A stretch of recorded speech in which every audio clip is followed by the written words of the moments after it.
Ready to go, Safan? And is it good quality sound so that our friends in like Oregon can hear us and all that? Okay, excellent. Well, welcome everyone to the University of Hawaii Institute for Astronomy Haleakala Division. I'm Dr. J.D. Armstrong. I'm the Maui Technology Education and Outreach Specialist, which basically means I got a title raise in there somewhere. One of the things I get to do with my job is to bring speakers here to give great talks, and this month I was able to wrangle Tim to come on over here. Dr. Tim Slater, so he's basically dedicated his career to helping people become better teachers. And I think everyone that's been to college has had that college professor that was a really nice person and did great research, but as a teacher, maybe was a little lacking. And so that's what Tim does, is he helps that professor become just a really outstanding teacher. He's conducted hundreds of workshops for thousands of professors to help them become better teachers. He's known as the professor's professor, and he's going to be talking about sort of the history of astronomy and under the topic of Galileo's 21st century syllabus. And let's give him a nice Maui welcome.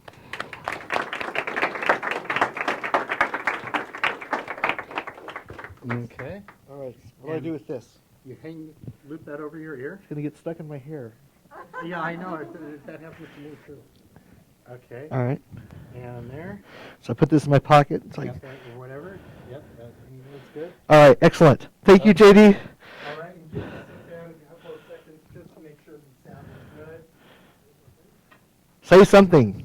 Is the sound good? Fantastic. The hardest part's going to be staying here in the light, because one of the things you're going to notice is I tend to run around quite a bit. So if I get out of the field of view and you need me to move, please let me know. Okay, and well, let me give you something harder then, Tim. Yeah?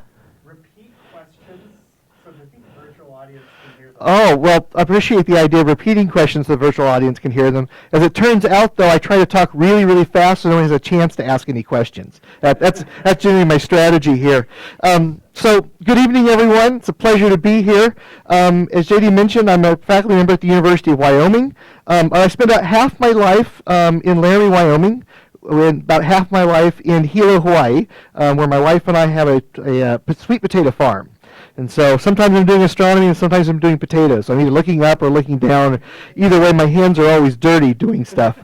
But what I'd like to talk to you this evening about is something a little unusual compared to many of the talks that you've probably been attending. And that's to talk not so much about the scientific research that goes on here at IFA, but instead talk a little bit about some of the foundational ideas that have brought IFA to the place that it is. In particular, I want to talk a little bit about this scientist by the name of Galileo. So, let's start with this. So, how many people have heard of Galileo before? Raise your hands. All right, everybody's heard of Galileo. What do you know about Galileo? What's he famous for? Jupiter and its moons. He's famous for Jupiter's moons. Excellent. What else is he known for? The rings. Known for the rings of Saturn. Excellent. What else is he known for? Being excommunicated. Exactly. And he built the first telescope. What else? He was cool. He was totally cool. So this is a lot, right? We got rings of Saturn, we got moons of Jupiter, we got being excommunicated, right? Excommunicate's a big deal, by the way, particularly for people that are deeply religious. The idea of being kicked out of your own church is really not a great thing to have happen to you. He's also famous for experimental physics, right? So doesn't just do astronomy, he also did a lot of things in terms of physics. We'll talk about that in a minute. You mentioned the idea of telescope observations and inventing a telescope. And you mentioned, of course, the idea about being excommunicated. And we're going to talk about all these things because in order to understand who Galileo was and how Galileo has really created the astronomy that we do today, all these things are actually quite important. So what I want to start with is this idea of physics. So anyone know where this image is or where this building is? It's in Italy. Excellent. It's in Pisa, and it's called the Leaning Tower of Pisa. Excellent. Now, what's the story here? The story is that Galileo was having an argument with people about the nature of gravity and how the degree to which gravity really sucked. And so the idea, the story goes that Galileo went to the top of the Leaning Tower of Pisa, and he took a very heavy ball and a very light ball and did what? Dropped them. All right, now, this is unusual because thinking of the time was, if you wanted to know which ball would hit the ground first, the big one or the small one, you didn't actually need to try it. All you needed to do was to think about it. The general thinking of the day was the human brain was the most amazing thing that God ever created. And you should just be able to reason your way and logic your way through ideas. And since the one ball is bigger than the other, gravity must pull on the big ball more than the small ball. And if I drop them at the same time, the big ball should hit the ground first. End of story. That was the idea. You'd actually try to experiment and actually let the data drive your thinking. It was very unusual at the time. And so that's why we often talk about this story. Now, what happened when he did this? They landed exactly at the same time. Now, Galileo wrote about absolutely everything he did. He was a very, very prolific writer. He never, ever wrote a story about climbing to the top of the Leaning Tower of Pisa. So we actually don't know if this actually happened or not. It probably didn't happen. Because what Galileo did spend a lot of time writing about was eggs, and how do you cook eggs. Because the thinking of the day was, if you took I've lost my handkerchief, but if you were to put an egg inside of a handkerchief and whip it around your head really fast and give it lots and lots of energy, if you did it long enough, you should be able to hard boil an egg.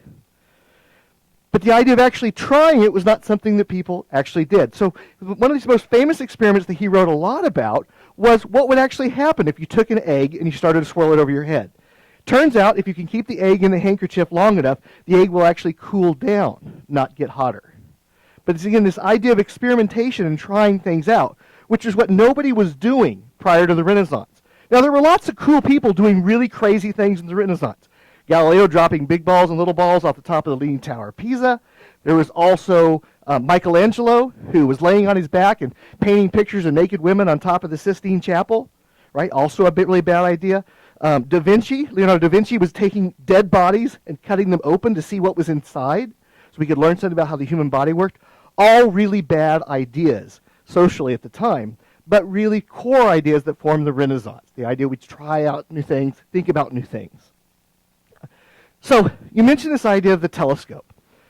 So Galileo, turns out, did not invent the telescope. He'd heard about the telescope, and he heard about the telescope had been created by the Dutch, and he created and built one of his own, just based on understanding what they had done. Now, when I mention this to kids, I say, do you think Galileo invented the telescope? Kids today always say, no, absolutely not.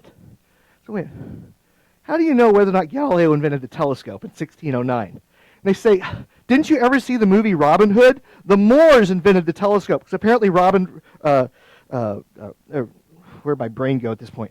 Apparently there's a scene in Robin Hood where Morgan Freeman takes the telescope and he's looking around, right? Kids all know about that. They don't know about Galileo. But it turns out Galileo did not invent the telescope, but he was the first person to use it in a particular way. And that particular way was he pointed it to the heavens. And the things he saw in the heavens were shocking to him. So, what Galileo did is he wrote down everything he did. I mentioned this before. And he wrote down his observations about things he saw in the night sky in a book called the Sidereus Nuncius. Now, why was Galileo writing all this stuff down? Well, Galileo was poor. He had 3 children, all illegitimate, but even in those days, there was a certain amount of respect that required you to provide for the dowries to marry off these children. And he needed a job. He needed a patron. And so he wrote this down. By the way, you can get an English version of this on Amazon right now, Sidereus Nuncius. If you're looking for a great gift, Easter's coming up, Mother's Day's coming up, you really want to impress somebody, get them a copy of Sidereus Nuncius. Tell them exactly who you are. Chicks dig that. He wrote everything down because he was trying to figure out how he could get patrons, how he could get a job. And he eventually did get a job based on his observations. But let's talk about what some of his observations were. He was certainly not the first person to take a telescope and point it up at the sky. But he was the first person to take a telescope and point it at the sky and write down what he saw. And that's what he really gets credit for, is for telling people about the observations. One had to do with looking at the night sky, and in particular, looking here at the Milky Way. when he pointed his telescope at the Milky Way, he saw thousands and thousands of stars.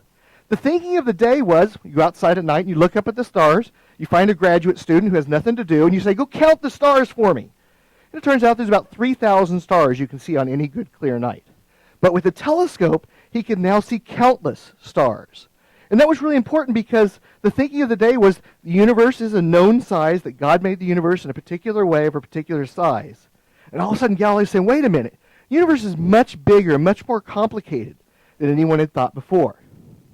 He also looked at this object. What is this object? Saturn. How do you know it's Saturn? It's got the rings around it, exactly. Now when Galileo looked at this, his telescope was quite small. And he wasn't actually able to resolve rings himself. What he described it as was as a bean with ears. Couldn't quite figure out what it was, a bean with ears. But the thing that he was most curious about was not the rings, but the shape of Saturn. If you look at Saturn, you notice it's not perfectly round. It's a shape called an oblate spheroid. Right? It's thicker around the sides and less on top, kind of like me. And I got the left handles on Saturn. And the thinking of the day was, when God made the universe, everything in the sky was made of perfect circles. Circles, the most perfect shape of all shapes. And so everything in the sky should be circular. Yet when he looked at Saturn, Saturn was not perfectly round. They say, I'm getting ready to start to build a case here. He's seeing a lot of interesting stuff, but the interesting stuff is starting to conflict with the philosophy of the day. He also looked at this object, the moon. And when he looked at the moon with his telescope, what he realized was the moon's covered with craters. It wasn't just not perfectly round, it was also not perfectly smooth. It had holes in it, which made no sense whatsoever, because when God made the universe all these perfect shapes that are out there. And in fact, when we look close up at the moon today, when we actually go there, we can see there's a tremendous amount of texture on the moon. The moon is absolutely fascinating. Everything that I taught my students about the moon in the last 10 years, completely wrong. The moon has weather. The moon has water. There are water cycles on the moon. The moon is a crazy bananas place. We don't understand much about the moon at all. But then he also took his telescope and looked at this object. What is this? The sun. Now, one of the things that was bizarre about the sun is the sun has spots on it, blemishes on it. Now, I should take a moment here and point out why astronomy, of all the scientific subjects you might study, astronomy is the totally cool one. And that's because, when you take biology, you have to memorize all those Latin prefixes and Latin roots and the names of all the muscles and the bones. It's terrible, that biology stuff. The lab smells bad. In astronomy, we name things what they look like. If there are spots on the sun, they're sunspots. If you see this great red spot on Jupiter, we call it the Great Red Spot. Absolutely. If you look up in the sky and you see stars in the shape of a giant square, we call it the square. Exactly. This is why astronomy is so much easier than those other topics. The Great Square. But not only did Galileo's sun have blemishes on it, these blemishes tended to move across the surface. So now we're not only seeing an object that's imperfect, but also an object that's spinning. And nothing was supposed to be moving outside the Earth. So coming together, these things are all starting to make a real problem for Galileo. And then you mentioned right from the beginning the moons of Jupiter. So if you take even a small telescope and you look at Jupiter, Jupiter's beautiful and setting in the west right now. It's absolutely gorgeous. Of course, it's cloudy tonight, so you just have to trust me. But tomorrow night, you got to look to the west, you'll be able to see Jupiter. Not till Monday? Oh my gosh. Like being in Hilo, rains all the time. So if you look at Jupiter through a small telescope, you'll notice that Jupiter always has these little stars next to it, these little dots. And these little dots don't just stay in the same place, they move. For example, if you were to look at it on Monday when it's clear, maybe it might look like this. You go back out Tuesday night and you look at it. Now, you had 4 dots before. Now those dots have moved. Maybe you only have 3 dots visible. You go out the next night and you look at Jupiter. Now you got 4 dots again, but now they've changed their positions. Now, of course, what we know, what Galileo didn't know at the time, was these are not little stars. These are moons. These are 4 of Jupiter's largest moons. And as they go around the orbit, or go around Jupiter in their orbit, they change position. Now, the reason this is interesting is because when people had previously suggested maybe the planets go around the sun, people said, well, the planets are moving really, really fast. There's no way that those moons could keep up with Jupiter as Jupiter goes around the sun. And we already know that since God made man, and man is their most perfect creation, where in the universe are you going to put this most perfect creation? Right in the center. And everything has to go around it. Right? But here's a situation where the Earth is not the center of all rotations. You've got these silly moons going around Jupiter.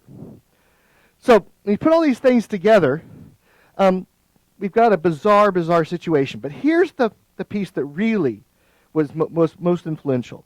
And these are pictures of Venus taken from the Earth. Notice sometimes Venus appears perfectly round and tiny, and sometimes it appears as a slender crescent and really large in the sky. Now, here's the problem. The thinking of the day was that the Earth is at the center of the universe, and that Venus must be orbiting around the Earth.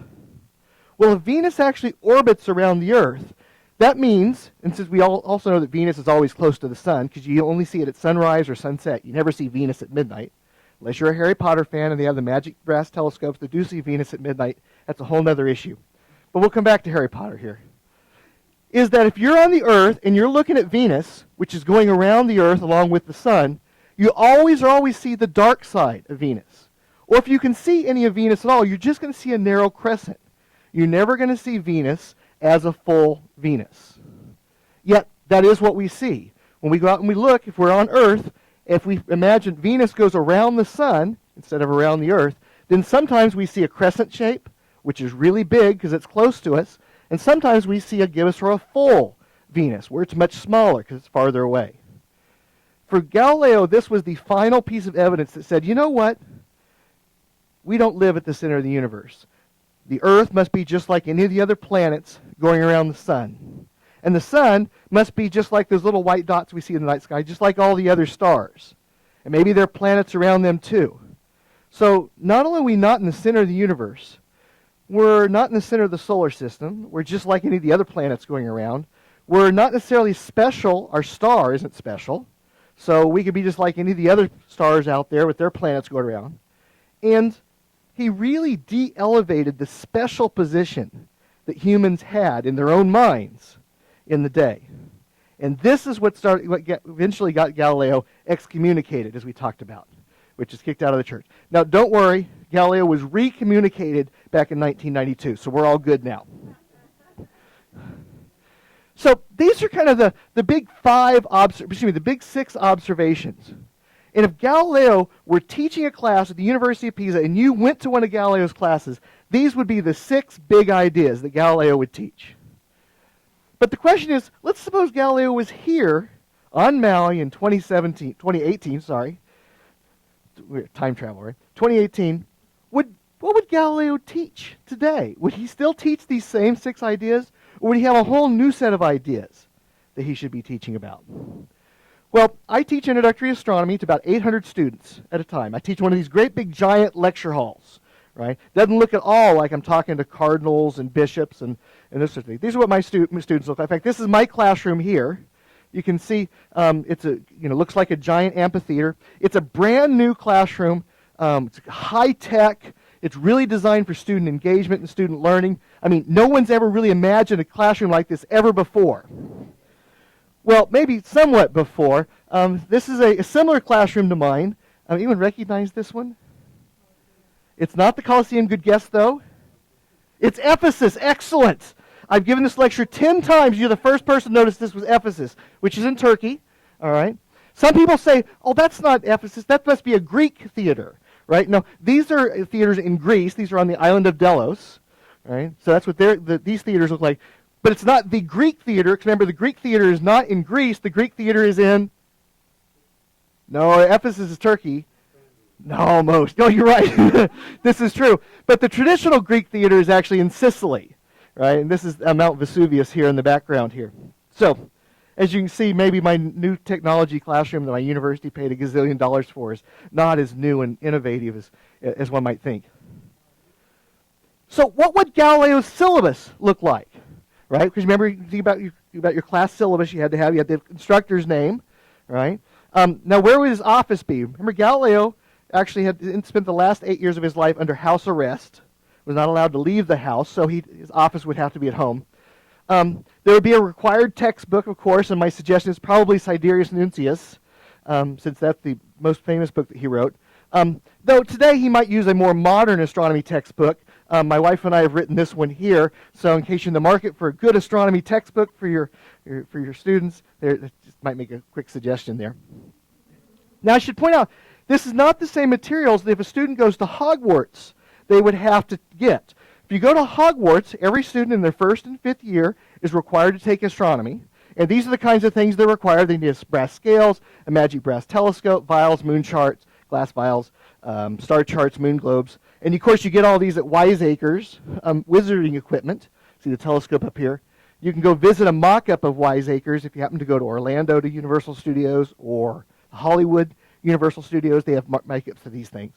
So Galileo probably wouldn't require you to have any of this stuff at all. But what about these big ideas? Well, let's go back and look at them for a minute and see if they're outdated, if they are still really important. So where I want to start is I want to show you a very short video here. I have to take off my microphone in order to do this, of what some of my students think about the world of astronomy. So.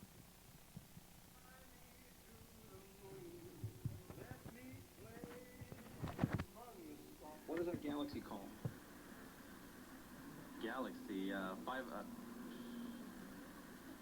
Galaxy 500. No, that's a Ford car. Okay. And you guys are graduating high school this week?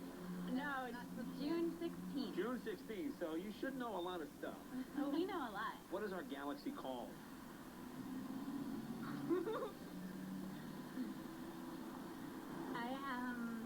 It's also a candy bar. Mars. What is our galaxy called? No, I'm sorry, that's wrong. I don't remember. Okay, let me give you a hint. It's the name of a candy bar. Babe Ruth. Babe Ruth. Yes, it's the Babe Ruth galaxy. Very good. How many planets in our solar system? There's like, 12 to 50? I don't know. 12 to 50? Yeah, That's it could what be it is. that. I'm not even sure. No. How many planets in our solar system? Oh, let's say 100. I don't know. 100? I have no idea.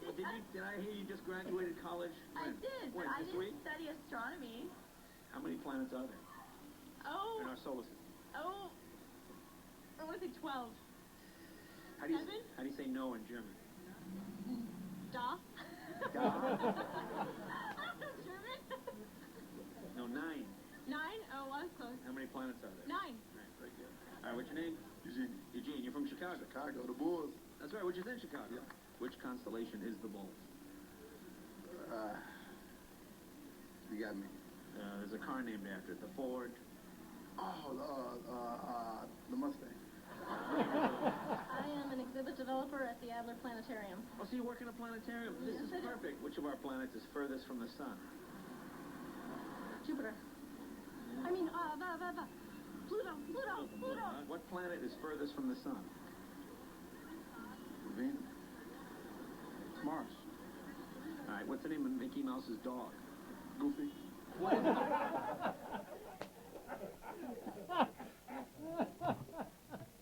All right, so now I should point out, when I teach astronomy, I teach at 8 o'clock in the morning, Monday, Wednesday, and Friday. But for some reason, I don't have nearly as many students on Fridays as I do the rest of the days. I can figure that part out. All right, so my students that I work with don't already know Galileo's fundamental observations from 400 years ago. So for me, I've got to teach my students this stuff. They don't already know it. But there's so much cool stuff going on in astronomy. I mean, how do you resolve this notion that there's all these wonderful things out there, but students still don't know some of the basics? So I'm going to argue that these things are still important. They're still very fundamental. But maybe we can massage them a bit to do match the kinds of things we know about. So for example, one of the things that Galileo found when he took his telescope and pointed at the Milky Way, that the universe was really big. There are many more stars out there than we ever thought before. But of course, if you look at this picture, this is the Hubble Deep Field image. These little dots here, each of these little dots are not stars. Well, you're right, Sarah. There's a star there. That's in the way. It's in the field. Everything else here, all these little dots are not stars. They're galaxies. Each one of these little blobs here is hundreds of billions of stars gravitationally bound together. So it's not just that our galaxy is bigger than we thought, but our entire universe is much bigger than we thought. When Galileo looked at the moon, he saw craters there. Well, now we've been to many other planets, and we know that other planets also have craters. For example, so this is a picture of the moon and a picture of the planet Mercury. By the way, which is which here? Which one's moon and which one's Mercury? I want you to with your hands here, point either this way or this way. Which one is the moon? All right, you're right. The moon is on the right. The moon is on the right. Then that's a couple of things about it. First, the moon's a little bit smaller than Mercury, but not very much smaller. In fact, Jupiter's largest moon, Ganymede, is actually bigger than the planet Mercury. So sizes and everything. The difference here is when you look at the moon, you see these black splotches on it, the maria. These are places when there's been a giant impact craters come in, it basically cracked open the surface, and lava has flown out onto the surface and smoothed things, giving these dark areas here. The Mercury doesn't have any of these maria. In fact, even the backside of the Earth's moon doesn't have maria. Maria is a phenomenon we only see on the Earth side of the moon. Now, of course, the moon isn't the only place we see craters. Mercury isn't the only place. This is the Barringer crater, exactly, outside of Flagstaff, Arizona. This thing's about a mile across, 600 feet deep. You can see the line here. This is a road going here, and this is the visitor center. Give you a sense of the enormous size of this thing. This thing's about 40,004 years old. Now, you say, 40,004, how can that be? Well, I was actually visiting, my wife and I, we took the kids, and we visited this place about 4 years ago, and the guy said it's about 40,000 years old. So, and if we actually look at the worldwide distribution of where you find these craters, we see another interesting pattern. So, the interesting pattern, first of all, the interesting pattern we see is that there appear to be no craters that we can find anywhere in this blue area here. Why is that? They're hidden by the ocean, exactly. Are they there? You bet they are. We can only imagine that the number of meteors that hit the Earth, asteroids that hit the Earth, probably hit the Earth pretty much evenly. Yet, we don't find them in the oceans because they're hidden from us. We can find about 127 of these things around the Earth. The one that's most interesting is this one out here outside of the Yucatan Peninsula, which happened about 65 million years ago. This is the one that probably killed off the dinosaurs, as well as 80% of everything living in the ocean and 90% of everything living on land. It was a huge mass extinction. But the Earth isn't just the only interesting one. This is Io, one of the moons, the moon that's closest to Jupiter. And when we look at Io, by the way, kids call this the pizza moon because it looks like a cheese pizza, I guess. But one of the things, if we look along the limb here, we can actually see these plumes of material being ejected. Right now, on Io, there are about 11 active volcanoes going on the surface. Much of this work is done over at Mauna Kea at the IRTF. These images here are all spaceborne images, space probes. You get a sense of how just cool these things are. Not cool, they're hot, but very, very cool looking. Or if we look at Mars, we see some other interesting things going on the surface. For example, these craters here, and here, if we look at the land around them, it looks like, well, this teardrop shape suggests to us that sometime in the past, water was flowing across the surface here and actually eroded out around these craters. I mean, there's lots of evidence of water on Mars. For example, here's a cliff face here. And what we see when we look at the side of a cliff, we see all these patterns here where it looks like water has been flowing downhill, causing erosion into the side of this cliff on Mars. Or, here's another example of these gullies that we see here when we look at the side of Mars. I mean, Mars looks like it's had water in the past. One of the things is, if we look at these structures like this, these rills, we call them, they look sinusoidal. They look just like rivers do on Earth as they meander around. But here's one that's particularly cool. So we think a lot of the water on Mars is probably frozen beneath the surface in the permafrost. Well, here we have a giant crater, and at some point some huge asteroid came slammed into Mars, and when it did so, it generated a lot of heat, probably melted the area around that crater, and what we see is it caused mud flows to move out. So we don't see any water today, but maybe it's right beneath the surface. A lot of the things we see there suggest that. There's also a surprising amount, just like on the moon, surprising amount of weather that goes on Mars. These are giant volcanoes here called the Tharsis Ridge, and we can see clouds forming. And the fact you see all the clouds forming on one side tells you there must be wind moving across the surface of Mars. It's all really fine and good, but still the best evidence of whether or not there's water on Mars comes from data like this. All right, so what I want to argue here is that not just the moon has craters, but the entire solar system has active geology going on. And the moon is really cool, but there's other things to look at as well. All right, what about the spinning sun? Well, we already talked before about sunspots, and that sunspots exist. What we now know about sunspots, and you've probably heard a lot of talks here about sunspots, because this is one of the best places on the entire planet to study the sun, are these sunspots are relatively dark regions or relatively cool regions on the surface of the sun. Surface of the sun is about 6,000 degrees. Yes, even at night, about 6,000 degrees. These areas here are hot too. They're about 4,000 degrees. And that difference here makes them look dark in color. If you were there, they'd look really, really bright. But they look dark compared to the rest of it. But in addition to the sunspots, if you look at the area above the sunspots, the atmosphere above the sunspots, we see these huge explosions that occur. You can see this giant ring here, where you've had a bunch of material ejected off the surface of the sun, but the sun's strong magnetic fields curve it into into an arch shape. Thank you very much. An arch shape. But here's what's really cool. So one of the things we can do is, if we want to look at the outer atmosphere of the sun, the best time to do that's during an eclipse. And see, anyone go to the mainland for the eclipse? You guys did? There you go. There's my eclipse chasers. Was it clear? Yeah. Okay, excellent. Excellent. My family was in Casper, Wyoming, of all places, which was kind of cool. We're sitting there waiting for the eclipse, and all of a sudden the deer and the antelope start playing in the front yard. It was very, very crazy. Anyway, so scientists love an eclipse, but eclipses are hard to come by. You got to travel all kinds of places. Last total solar eclipse here was 96, 91? 91. 91 was the last one here. And for many of the islands, places, it was cloudy. So what scientists do is they're very clever. What they do is they create an eclipse. So this is an image taken from a spacecraft called the SOHO spacecraft. And what they've done is they've taken a metal disc and put a metal disc in the middle of the telescope to block out the sun. Now this disc here is about 3 times bigger than the sun is. This little white line here, that's actually the size of the sun.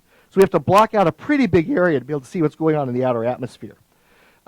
This dark line you see here, that's the bar that holds that little disc in place. And it allows us to see what's going on as we look around the outer atmosphere of the sun. And what we see is incredibly active. These huge explosions on one side and the other side. A couple other interesting things to see in this image. One, you can see the Milky Way coming across here, across the background. These little white dots here are all stars that you can see. Really, really neat stuff going on in this image. Now, one thing that the kids always point out to me is they say, wait a minute. When I look at this, if I look right here, there's some sort of giant thing that goes flying into the sun, causing a huge explosion on the other side. Do you see that? Yeah, it's a comet, exactly. Comets are these, little things that are about 10, 15 miles across, 10 or 15 miles across. They're made of mostly ice and dust and rocks. If you want to think about what a comet is, back in Laramie, Wyoming, where I teach, we have these things called shaved ice. Shaved ice. It's very strange. And what happens is you take this big thing of ice and you make it into a ball, and you pour all these kind of good, sugary, sweet stuff on it. Well, the problem is sometimes it falls out of the cup onto the ground. And if it falls out of the cup on the ground, you go down, you pick it all up, and you stuff it all back into the cone. Now you can't eat it because it's got full of junk in it, right? That's exactly what a comet is. It's kind of like a shave ice that's got a bunch of dust and rocks and stuff in it. Well, it turns out people were amazed when they watched this little 10-mile diameter thing, which was glowing because the sun was shining on it, go smashing into the sun. They said, oh my gosh, who has ever seen a comet crash into the sun? This is the most amazing thing we've ever seen. Let's go see if we can find another one. And they go back the next day, and guess what they see? One crashing into the sun. They go back the next day, what do they see? one crashing into the sun. About 300 times a year, a comet crashes into the sun. But we'd never been looking for them before because the sun is so darn bright and so hard to study. So one of the cool things about studying the outer atmosphere of the sun is we've learned a lot about comets in our solar system. In fact, when these huge explosions happen on the sun, I'll turn that down here.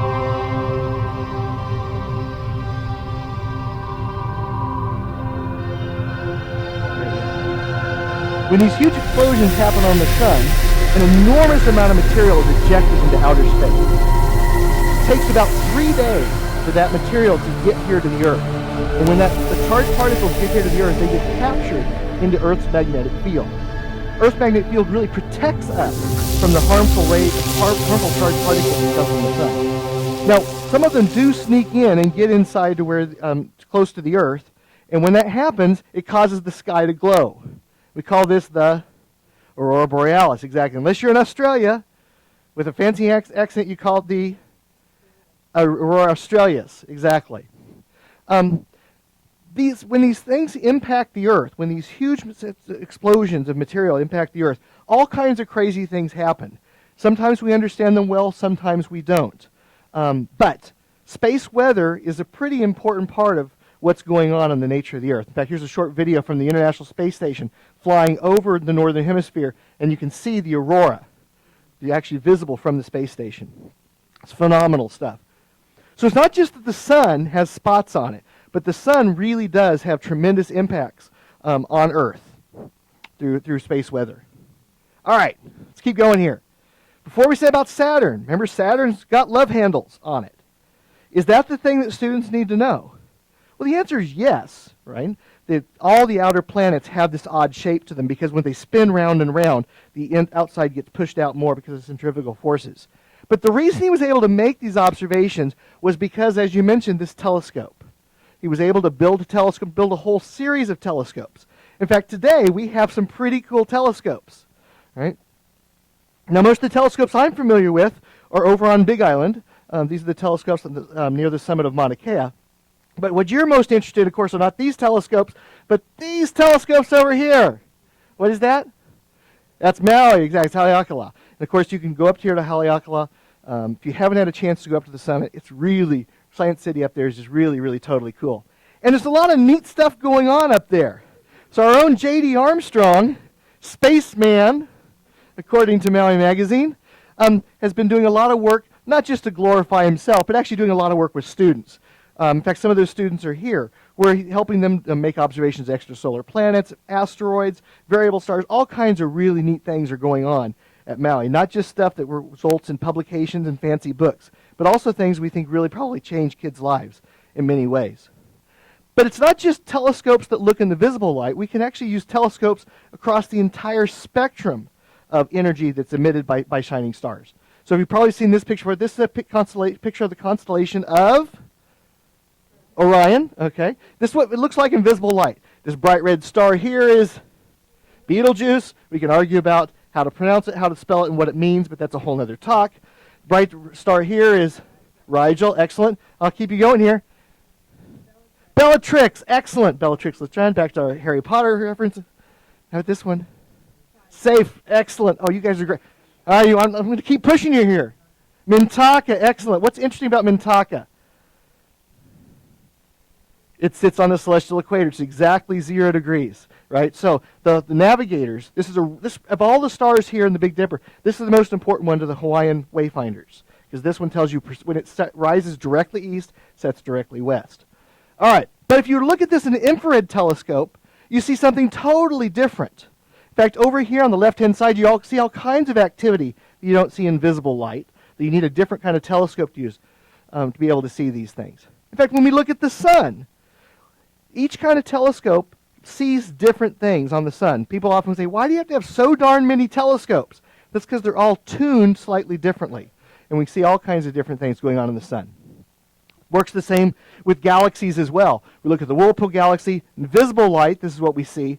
But if we use infrared light, we use radio waves, we use ultraviolet light, we see all kinds of different things depending on the telescope we use. And so, although astronomers sometimes seem greedy because they need so many telescopes, every kind of telescope tells us something very, very different. The Crab Nebula exploded in supernova of 1592. 1054. I think I'm dyslexic tonight, right? Again, if we look in the infrared as opposed to looking in X-ray and ultraviolet, we see different stuff going on in there. So what I would advocate is not just that Saturn is fat, but rather telescopes allow us to see all kinds of things in the universe that we can't see before. And if we design our telescopes carefully, we see different kinds of things than our eyes can tell us about. All right, you started with Jupiter. Let's talk about Jupiter here. Jupiter has orbiting moons, and those are totally cool. But what we now know is when we look at stars around stars, sometimes those stars have planets orbiting around them. So this is a picture taken over Big Island at Gemini Observatory. Again, we're using this eclipsing technique where the central star, just like the sun is so darn bright, the star is really bright. So we block it out, and we're able to find, here in this case, 3 different planets orbiting around this star. People were amazed at this. You know, our solar system doesn't have 9 planets. That was a little dated. Our solar system has 8 planets. But hold on. We're going to argue this again this summer about what's the definition of planet. That's a whole other talk. Have me come back after this summer, and we'll figure out exactly where we are with this. That's a whole other talk. But here's Fomalhaut, Pisces Australis, where again, if we block out the central star, we can actually see here a planet that moves around in a short enough time span that we can actually see this on the sort of duration of the lifetime of a graduate student. So that's right. No one does that research anymore once you're done. I'm not going to do it. That takes too hard. So if we look at the number of the planets that have been discovered around other stars, I mean, at one point, all the planets we knew about were around our sun. And we started to find a few around a few other stars. Then found a few more and a few more. And we started really accelerating here until now we know more than 3,000 confirmed planets. Not 30, not 300, 3,000 planets around other stars. I want to point out the color coding here is what's the strategy by which we find these things. And what's happened is our technology has allowed us to use what we call transiting techniques, which has really caused us to be able to find these things much, much more quickly. The way these things work is as a planet goes around a star, even if we can't see that planet, when the planet passes in front of the star, it'll slightly decrease the brightness. It's 0.1%. Now, that may not seem like very much, but even with a backyard 8-inch telescope with the right equipment on it, you can actually make these measurements. So everybody's in the extrasolar planets game right now. We're finding tons and tons of them. If I'd given this talk just 3 years ago, what I would tell you is that almost all the planets we're finding are giant, Jupiter-sized planets. Some Neptune-sized ones, almost no Earth-sized planets. But here we are just a few years later, and now that we're better at finding planets, we're not just finding the big ones anymore. Now most of the planets we're finding are actually Neptune-sized planets, 3 to 4 times bigger than Earth, but not as huge as like a Jupiter type of planet. So what I would propose here is not just Jupiter's got moons, but stars have planets around them. And it's very, very common. The planets aren't special. Our planets are not special, but rather planets are a natural byproduct of the way that stars form. All right, last one. Venus exhibits phases. And before we said the way we figured out that Venus must be going around the sun is because it started to look different. That sometimes when Venus is close to us, it appears big in the sky as a crescent shape. When it's far away from us, it's smaller, but it's much more round, much more close to full in shape. Well, if we start to look at our local neighborhood, the 700 stars closest to our star, the sun, we've discovered there's actually quite a bit of structure in how the galaxy is laid out. So there are places where you have lots of stars and places where there are not very many stars. Places where there are lots of stars, places where there are not very many stars. We tend to find this pattern of stars clumping together. As we look at galaxies, like this picture of the Milky Way, the Andromeda Galaxy, not the Milky Way Galaxy, good catch. So most of these white dots you see here are all foreground stars, stars that are in our own galaxy. Once we get past these stars, you got to go about 2 million light years before you get to the next group of stars, which is with the Andromeda Galaxy here. The universe, again, follows this pattern of bunches of stars, a whole lot of nothing. Bunches of stars and a whole lot of nothing. fact, we look at the structure of the universe as we best understand it. A lot of that work's been done right here in Hawaii. What we realize is that there are these places where we find lots of clusters of galaxies all clumped together, and then lots of empty space in between. In fact, if we look at microwave wavelengths of the light that was originally created during the original Big Bang, more than 13.7 billion years ago, we find is the universe was not created nice and smooth. We find there are areas here that are relatively cool, and areas here that are relatively hot. And these hotter areas are more dense areas. And these were the places where galaxies started to form. These were the places where there weren't any galaxies. These were voids. And just in the last few months, we've really begun to really focus in on this and begin to understand exactly the nature of light that was going on when the Big Bang happened. And that the universe is not created smooth, but rather it's pretty lumpy. And that's what resulting in what we see today. So what I propose here is the universe has structure. And that we can actually map that structure, and understanding the structure of our universe is really, really darn cool. So I propose that Galileo's 21st century syllabus would still include those original ideas, but we'd modify them a little bit to include some of the more modern thinking. Last thing I want to say here as we run out of time, something else Galileo would do if he were alive today is he would come to the Big Island's Science and Science Fiction Convention that's held every September. There's a bunch of HawaiiCon folks here. He definitely want to come over here. If you think this stuff is cool and you want to spend 3 or 4 days immersed in cool science and how it influences science fiction, this is the place to be. It's a totally, totally fun conference. And with that, thank you very much.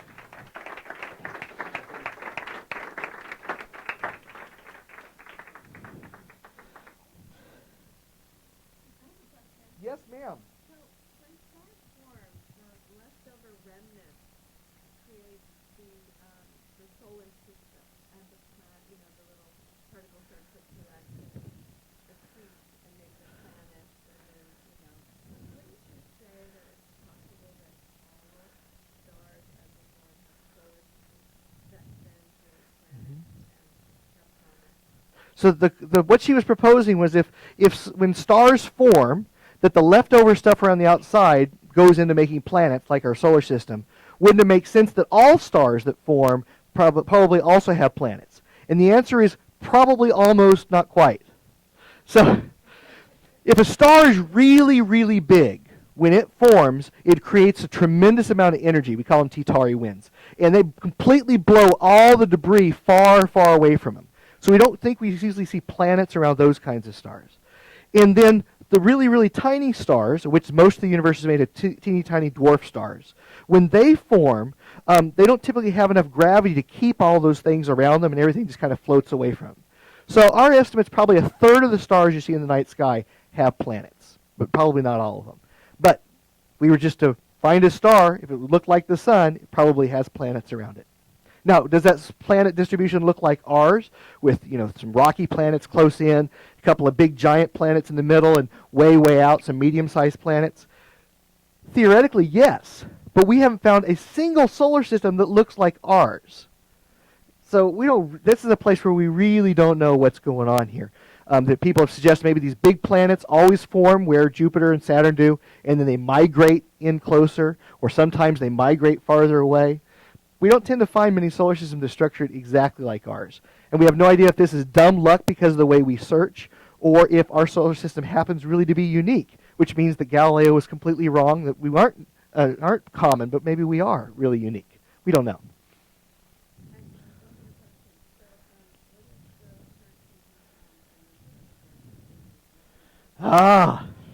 So the question was, what's the current thinking about the number of the civilizations in the Milky Way? So this has actually been in the news just the last couple of weeks. I don't know if that's why you mentioned this. So it used to be we said, all right, how many solar systems are out there how many civilizations are out there? Well, that depends. How many Earths are out there, right? Well, what's an Earth? An Earth's a planet that's not so close to its sun that all the water boils away, and not so far away that all the water freezes. It's just right. We call it the Goldilocks zone, right? Not too hot, not too cold, but just right. Right? So how many planets are there? Well, 5 years ago, we didn't think there were very many planets out there. We said it's not possible, right? If there's not very many planets out there, then the likelihood that there are civilizations is like 0. Well, now we find that planets are very, very common. So now we're having to change our thinking about this. So maybe Earth-like planets are quite common. Now, what about intelligent life on those planets? Well, depends on a couple things. Number one, how do you define intelligent life? The way astronomers traditionally define intelligent life is any civilization that can create and communicate via radio waves. So dolphins are not intelligent, but astronomers are. That's the rule, right? Because that's what we look for. We want to find a civilization, ancient civilization. We look for their radio signals. Well, what about us? Are we an intelligent civilization? Sure, we are flooding the universe with radio waves. And we've been doing so since about 1930. What about in 2030? I mean, how many of you listen to the radio in your car on your way up here? Not so many. It's not common. My kids, they don't even know what the radio does in my car. Kids don't listen to radio. We aren't using much radio anymore. We're now using cellular. We're using microwave. We're changing the way we communicate. In another 10 years, we will likely be radio silent. Does that mean we are no longer an intelligent civilization because no one can find us anymore? We don't know. So is the definition of intelligent civilization one that communicates by radio waves? That's not such a great thing. The other problem we have has to do with lifetime. As soon as you're able to have the technology that allows you to communicate via radio waves, you will probably also have the same technology to completely destroy your civilization, destroy humanity. How long does humanity last? Well, let's see. What about let's use the example we know right here on Earth, right? So if you really are generous, you might say humans have been on the Earth since the last ice age, so 10,000 years or so, right? How long does a civilization last? Let's suppose we're really, really lucky, and we can last 50,000 years. That's pretty generous for how long we can. I mean, Rome lasted, 500 years? The United States been here for 200 years. Italy, been here for like 6 weeks, depending on how you measure it. How long does a civilization last? Well, let's just say a civilization can last 50,000 years. That's a really long time, right? But in a universe that's 13 billion years old, how many of those 50,000-year-old civilizations could have come and gone? Come and gone. So the problem really isn't how many civilizations are out there. The problem is how many civilizations are out there right now. The ones that have been there but are gone or are still to come that will be gone before they come up. That makes these numbers really, really fun to talk about. And that's a whole different class. You're welcome.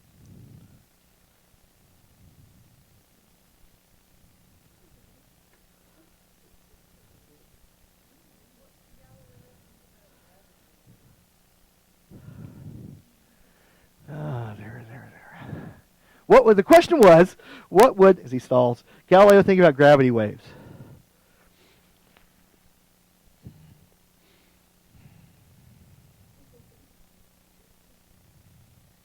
So, I mean, the whole world of astronomy has gotten itself turned upside down here in the last few years. Because now there's a whole new astronomy, right? Before, the way we learn things about a star, like the sun, I mean, we can't go to the sun and pick up a bucket of sun stuff and bring it back. It's just too hot. Even at night, right? You can't do that. So the only way we know anything about the sun is by studying the light that comes to it, the energy that comes to us, right? And in the last 60 years, we figured out it's not just visible light that's coming off the sun, but there's ultraviolet, and there's X-rays, and there's infrared, there's all kinds of things. Well, now come to find out there's a whole new kind of energy coming through the universe called gravity waves that are created in really, really violent things, like the collision of two black holes, right? Which you may think is a funny question, but every time I go talk to a 4th grade class, they say, what would happen if two black holes would fight? Who'd win? So this is not an unusual question astronomers have to deal with. But now we know when two black holes collide, they emit energy in the form of gravity waves.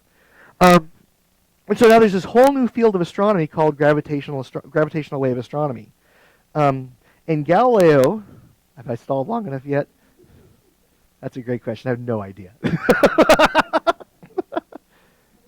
It is the new telescope. I mean, so if you look at what kinds of things are happening internationally right now, the Hubble Space Telescope was supposed to be done by 2001.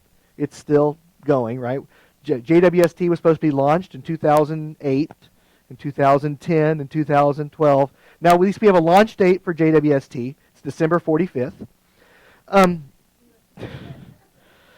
the next really cool telescope is the LISA project, the Large Interferometry. Help me out here, LISA.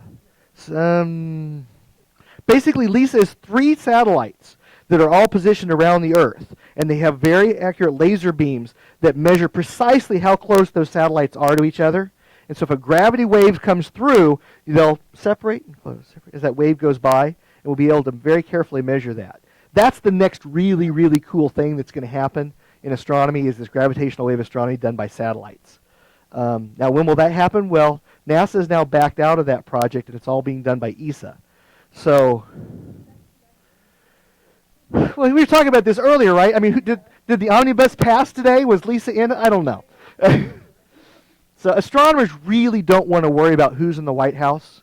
I mean, it's fun to argue about it at barbecues and backyard hulas and stuff, but astronomers really don't want to worry about who's in Washington, D.C. But astronomy is largely funded by the federal government and your tax dollars. And who's in charge, whether it's in the White House, the legislature, wherever, makes a big difference in what astronomy gets funded. And so we've backed out of that at the moment. But that's where the next cool discoveries will be made in gravitational astronomy. So Galileo would be proud.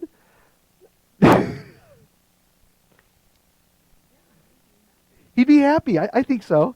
Yeah. Absolutely.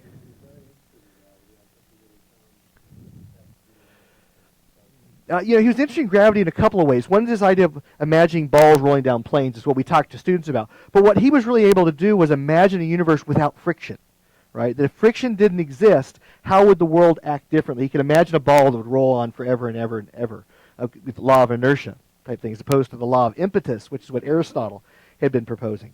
And of course, in terms of looking at atmospheric pressure, and the invention of the improvements of the measuring atmospheric pressure, right, which had to do with gravity of the air pushing down.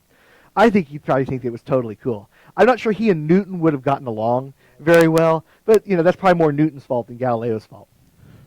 Thank you all so very, very much.